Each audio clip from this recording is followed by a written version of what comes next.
field has its own set of rhetoric, words that are common to and clear to the people who are in that particular field. The field of educational technology is no different. On today's podcast, let's discuss one such word, Podroll. Okay, so you were probably thinking, as I was, what in the world is a Podroll? In just a few short minutes, you will not only know what a Podroll is, but also be able to identify one quite easily. In fact, there is a good chance that you might even have one. Okay, so let's get started. A Podroll is simply a list of favorite podcasts or audio programs that are available for download from the internet. As podcasts are often available for subscription through an RSS feed, many listeners of these audio programs keep a running list of their favorite programs on their blogs or websites, similar to what you see here.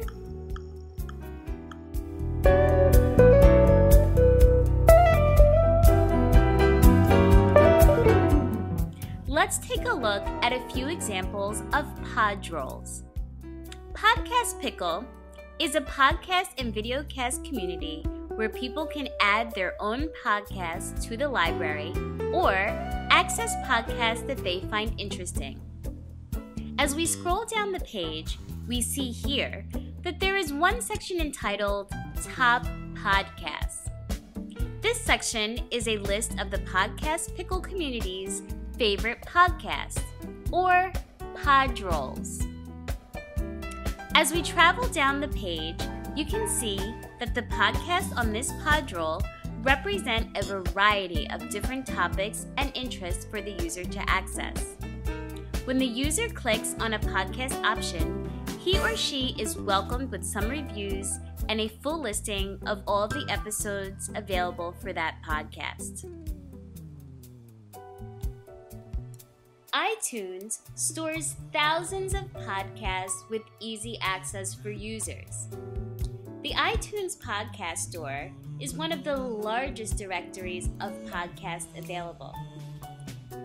Since it is so large, however, in order to help out podcasters, there are several types of Podrolls available on this site, including staff favorites and top video podcast episodes. As we scroll across the staff favorites, we once again see that there is a wide variety of topics and interests represented, from yoga to NPR. What are the benefits of Podroll? Well, for one, they make navigating the wide world of podcasts a bit simpler by finding ones that come highly recommended. 2. The idea that Podrolls are often posted on blogs or websites makes them extremely accessible from all types of devices: computers, iPods, and smartphones. Our user here is checking out a Podroll directly from a handheld device. 3. Creating connection. It's all about the network, right?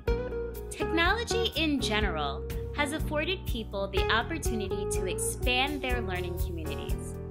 The world is swiftly transforming into a place where how much you learn is directly related to the connections that you have online. Often, these connections can be thought of like a map or a web of knowledge. So then the question is posed, how many dots are there on my map? In this comparison, the more dots a person has on their map, the more connected they are to the wealth of knowledge that exists through technology. Podrolls are just that, dots on a map, connections to outside information that is available for you to learn. What makes a Podroll special, however, is that not only is your map more populated, but posting a list of your favorite podcasts in turn offers that knowledge to someone else. One can then conclude that developing a Podroll in some ways helps to share knowledge and expand learning communities.